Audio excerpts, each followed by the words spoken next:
Hello, this is Dr. Garcia, and this will be the fifth issue of quantum reality creation. Now, we understand in previous lectures that all is energy, and it can best be exemplified by the hydrogen atom. The hydrogen atom has an electron and a nucleus, and the electron goes around the nucleus, and it doesn't fall into the nucleus through gravity because it gets energy from the quantum field.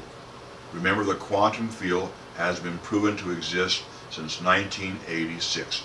It's a field of energy, and it's also knowledge. It's like a template for all the knowledge that ever was.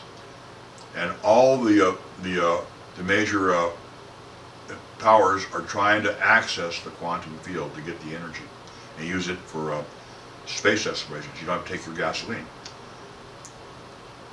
So this field, because we are made up of atoms, and I just gave you the example of the hydrogen atom, we interact with this field all the time. In fact, it's what keeps our body together, and we are electromagnetic instruments. We exude an electromagnetic force. Every person. Well, it so happens, and this goes right. I always had some questions. I'm Mexican American, and I've always been an admirer of the Aztecs, the greatest engineers in history. They built a city on a lake, and then the Mayas, the greatest mathematicians in history. Well, with the Maya and the Aztec, they were always fixated on the heart. The heart, the heart. They sacrificed the heart. And they're also, the Maya especially, were fixated on the passage of the Earth as it goes through the different constellations. Well, I've been wondering through these questions, how does it relate? Well, here's how it relates. Well, we're all electromagnetic instruments, and the field that we interact is electric. Energy interacting with energy. Well, it so happens that the heart is the organ. It makes 5,000 times the magnetic energy as the brain. 5,000 times. So because of its power of electromagnetic energy, it's how we communicate with the quantum field. Now, this is complex, so you have to really focus and pay attention. Okay, matter is made up of atoms, and the atoms are arranged according to energy fields. Okay, now you change the energy fields, you change matter. And now the heart is the organ that has the most energy to transfer, and this is how, and it goes all the way back to the Hindus, the Maya, and the Egyptians. It all makes sense. Anyway, talking about chakra medicine, we've talked about that in previous lectures. You have 7 chakras. Well, the upper 3, the crown, the third eye, and the throat chakra, that is where thoughts come from. And the bottom 3, the root chakra, the lower dantian, and the solar plexus chakra, that's where you get the emotion. Now, you have the thoughts mixing with the emotion, and that becomes belief, and belief is very, very important, and feeling, belief and feeling. So here is what my latest research has shown me the proper passage. It's okay. We do have, if you go through my previous lectures on quantum mental healing and learn how to get into the alpha state, the non-thinking state, and be a steward of your thoughts, because thoughts, they go into your subconscious, and the subconscious, garbage in, garbage out. So you have to make sure that you only allow good thoughts to get into your subconscious. And also, as good thoughts come into the heart chakra, you want to mix that with good emotion, so you have good feeling, good belief, and that electromagnetic energy goes out and influences your reality. Now, a Nobel laureate said, that understands quantum physics, he says, you are the mirror and the face in the mirror. So you want a better reality, be a better person. Okay, then we go over to the Lord Krishna in the Bhagavad Gita, the Song of Life. He says, I am the field and the knowing of the field. So if you understand those two statements, then you're on your way to understanding quantum physics, which is the true reality and the nature of matter. And it's been known for over 100 years, about 100 years. It was discovered in Copenhagen back in 1927 by the greatest assembly of minds ever. And these are hard scientists. And once they discovered the principles of quantum physics, they all became mystics. To quote Heisenberg, the author of the uncertainty principle, he said that what we found, quantum theory, quantum physics, was far different than we thought. In fact, he said it was far different than we can imagine. Because not only do we have the power to heal ourselves, but we have the power to create our reality. And this is how it works. We have atoms, energy fields. We have, you change the energy field, you change the atoms, you change matter. The heart sends electromagnetic energy into the surrounding quantum field, and it manipulates atoms, and so therefore it's manipulating matter. And the heart also has a brain. This is new research coming out, I believe Duke University. I believe the author is Rosenthal. Anyway, he has shown that the heart has neurons, it has neurites, it has actual nervous tissue, it has a neurotransmitter, it's another brain.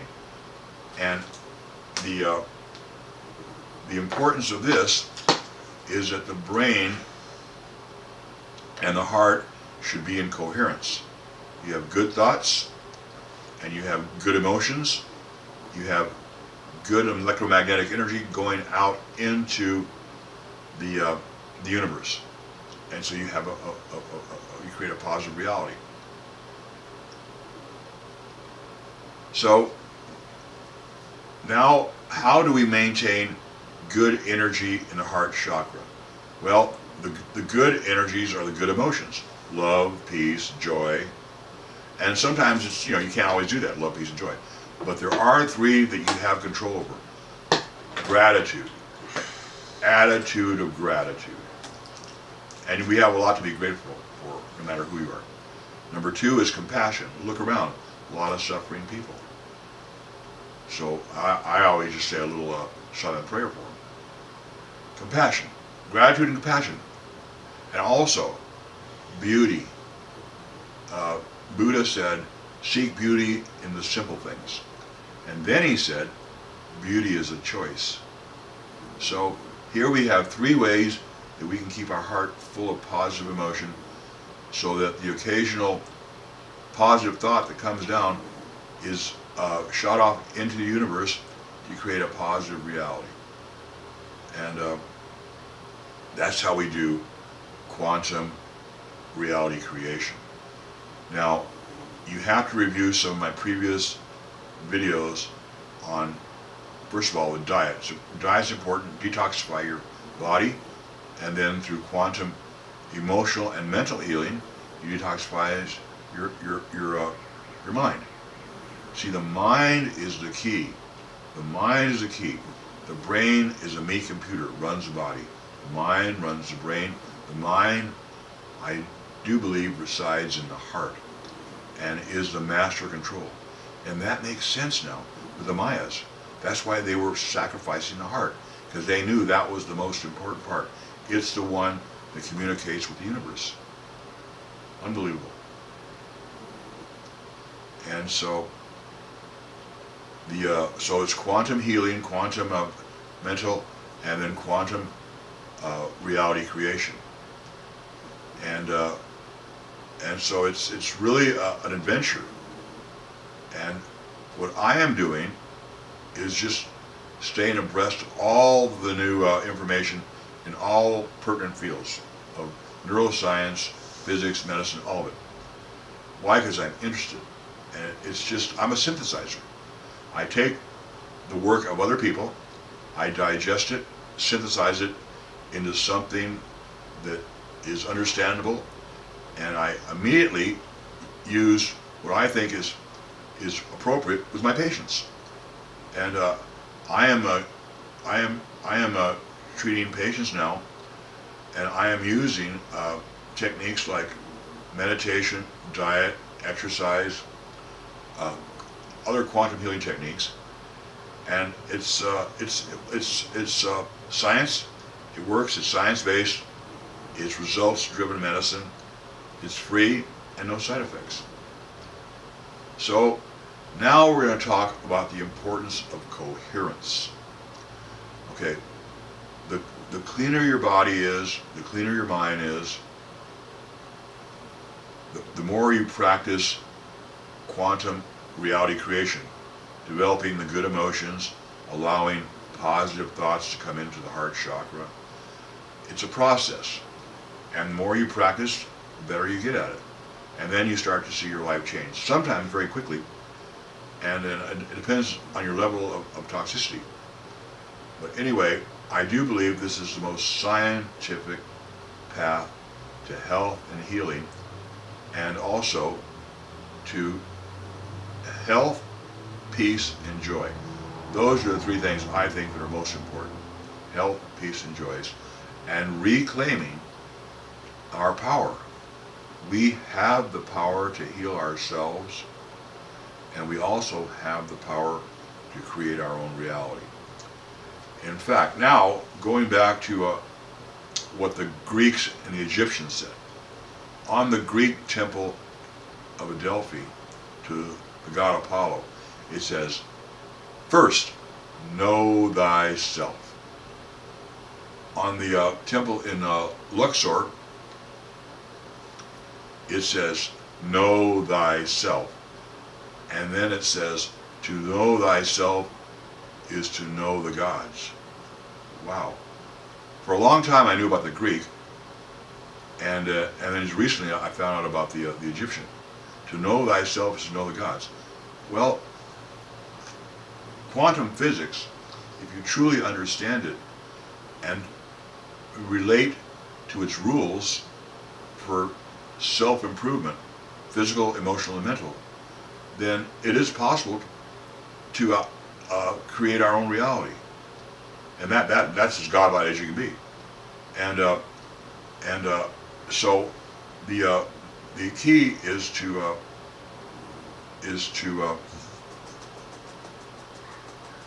stay, because knowledge is exploding right now. It's exploding, so it's doubling. Medical knowledge doubles every 3.5 years. Computer knowledge is doubling every 18 months. Moore's law. Okay, so with this knowledge, we can use it to change our world. We're heading for some major problems. Being we have a problem with the terrorist wars and the different diseases. Now we have the Zika, we had Ebola, and so we have to come together as a global community to solve that problem. But also looking at the history of man, there's 3 reasons for aggressions and war. Number one, fear of your life. Number two, fear of your life, of your family or friends. And number three, fear of change of your lifestyle. And that's where we have the rub in globalization. What globalization has done is it's totally made a dichotomy of the haves, the have-nots, the educated, the uneducated,